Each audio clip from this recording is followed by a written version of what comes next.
ይህም ፕሮግራም እኮ ፎከስ እዛ ላይ ማድረግ የጀመርነው ይህንን ነገር ከተረዳን በኋላ ነው እና ጥሩ ነው። ኦኬ አሁን ወደ ናቹራል ጋዝ እንሄዳለን። ናቹራል ጋዝ ጋር በተያያዘ አሁን ላይ በጣም አነጋጋሪ ርዕስ ሆኗል። በተለይም ጠቅላይ ሚኒስትራችን ዶክተር አብይ አህመድ ጥሩ ነገር እንደሆነና ከዚህ በኋላ ሄቪ ዲዩቲ ትራክ ላይ በተለይም ትላልቅ ከባድ ተሽከርካሪዎች ከዚህ በኋላ በናቹራል ጋዝ መንቀሳቀስ እንደሚጀምሩና ኦሬዲ የነዳጆቹ የዲዝል ሄቪ ዲዩቲ ትራኮች ከዚህ በኋላ ወደ ሀገር ውስጥ እንደማይገቡ አሳውቋል። ከዚህ በፊት እንደተደረገው አይነት ውሳኔ ነው አሁንም የተላለፈው። ታስታውሳለህ? የኤሌክትሪክ መኪና ላይ በአንድ ቀን ነው ከዚህ በኋላ ማስገባት ተከልክሏል የሚል ነገር የታየው።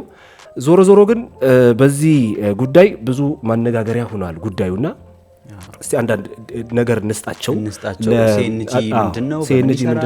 ምንድነው አድቫንቴጁ? ምንድነው ዲስአድቫንቴጁ የሚለውን እንስጠው፣ መረጃ እንስጥ።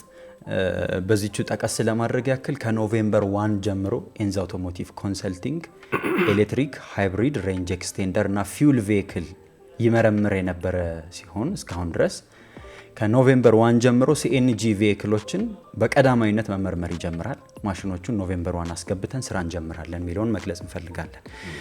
በመጀመሪያ ሲኤንጂ ምንድን ነው?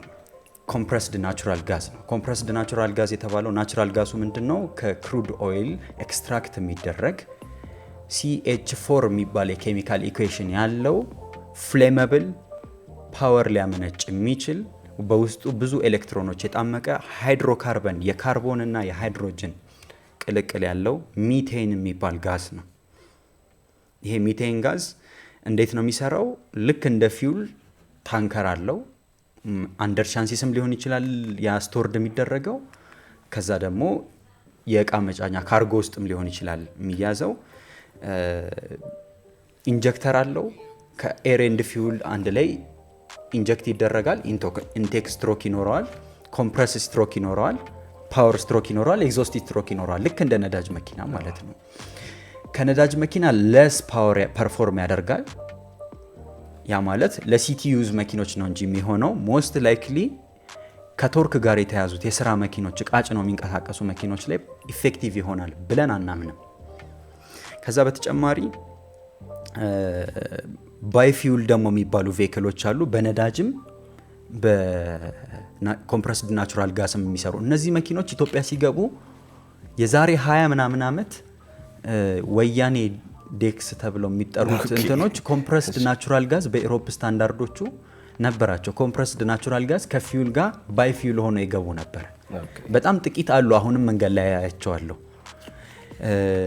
ከዛ በተጨማሪ እንዴት ይሰራል የሚለውን ስቶሬጁ ምንድነው? ያው ከኋላ ታንከር ይደረጋል። ሃይ ፕሬሸር ነው። ሬጉሌተር አለው። ያ ሬጉሌተር እንደየ አስፈላጊነቱ ወደ ኮመን ሬል ኢንጀክተር እያሳለፈ ለእያንዳንዱ ሲሊንደር ኮምፒውተሩ በፈቀደለት ልክ ኢንጀክት ያደርጋል።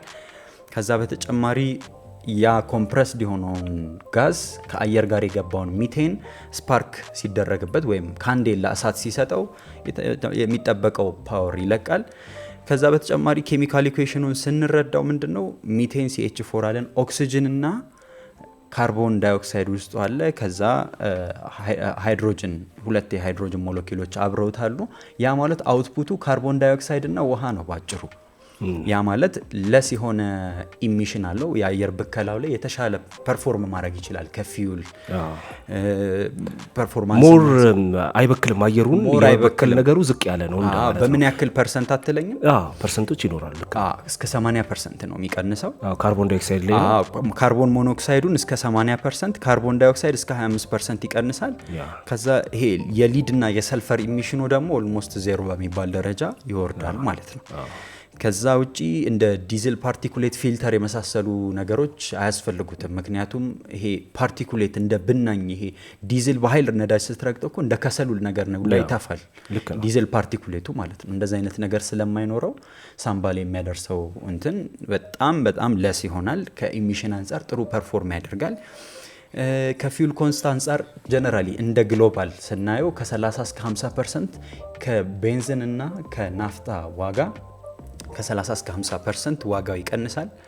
እንግዲህ ከኛው ከራሳችን ነው ተብሏል። ሶርሱ አይደለ? አዎ በጣም ከዚህ ጋር ተያይዞ ግን ናቹራል ጋዝ ላይ መታወቅ ያለባቸው በጣም መሰረታዊ ነገሮች አሉ። የመጀመሪያው ናቹራል ጋዝ በሁለት አይነት ፎርም ነው ያለው። አንደኛው አንተ እንዳልከው ሲኤንጂ የሚባለው ኮምፕረስድ የሆነው አለ። ሌላኛው ግን ኤልኤንጂ የሚባለው ሊኩፋይድ የሆነው ነው። ያኛውን ጋዙን ወደ ሊኩዊድ በኃይለኛ ቅዝቃዜ ወደ ሊኩዊድነት ተቀይሮ ነው።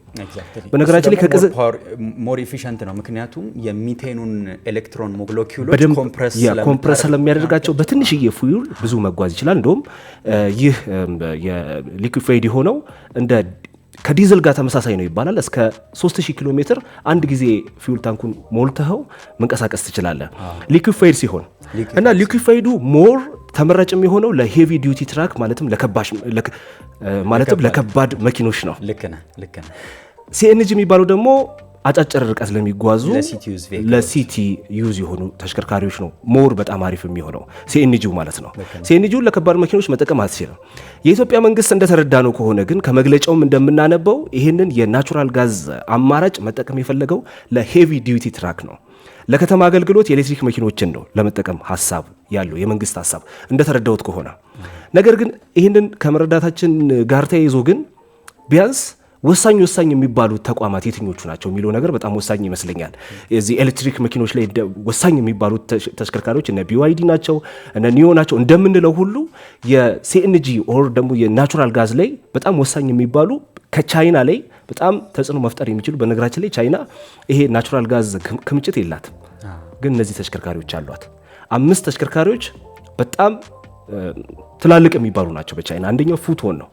ፉቶን ሌክዠሪ የሆኑትን የኤልኤንጂ ተሽከርካሪዎች ወይም ናቹራል ጋዝ ተሽከርካሪዎች ያመርታል። አንደኛ ስልህ ከ5ኛው ብነሳ መልካም ነው። 5ኛው ፉቶን ነው፣ ሌክዠሪ የሆኑትን ነው። እንደ አድቫንቴጅ የሚወሰድበት ኢንጂኑ በጣም ጥራቱን የጠበቀ ነው። እንደ ዲስአድቫንቴጅ ደግሞ የሚወሰዱ የፉቶን ኤክስፔንሲቭ ነው፣ ወደድ ይላል። 4ኛው ዶንግፊንግ ነው። ዶንግፊንግ በኤሌክትሪክም ኢትዮጵያ ውስጥ ይታወቃል። እሱ በጣም አሪፍ ነው። እሱ ተሽከርካሪ በጣም ምርጥ የሚያስብለው ነገር ምንድነው? እስከ 68 ሰው መጫን የሚችሉ የሲቲ ባሶችን በናቹራል ጋዝ የሚያመርታቸው ተሽከርካሪዎች አሉ። እርግጠኛ ነኝ እነዚህ ተሽከርካሪዎች ይመጣሉ ኢትዮጵያ ውስጥ ማለት ነው። ፊውል ኢፊሸንሲም በጣም የሚያስፈልጋቸው ቀኑ ሙሉ ይንቀሳቀሳሉ። ሬንጃቸውም ተለቀ ስለሚል ማለት ነው። በ3ኛ ደረጃ የሚጠቀሰው ዶንግፊንግ ነው። ሌላኛው በ3ኛ ደረጃ የሚጠቀሰው ሻክማን ታውቀዋለህ? ትላልቅ የገልባጭ መኪኖች ሻክማን የሚባል አለ። በተለይ ጥራቱ በጣም የሚገርም ነው። ግን እንደ ሳይድ ኢፌክት የሚወሰድበት ምንድነው? ሻክማን ውስብስብ የሆነ የጥገና ነገሮች አሉ። ሲስተሙ ትንሽ ውስብስብ ናቸው። ሁለተኛው ማን ነው? ሲኖትራክ ነው። ሲኖትራክ ነው ሁለተኛው። የሚገርመ ከሽያጭ ኢትዮጵያ ውስጥ አግዷል ታውቃለህ አይደል? ገልባጩ ምናምን አይመጣም። ሲኖትራክ ሁለተኛው ነው።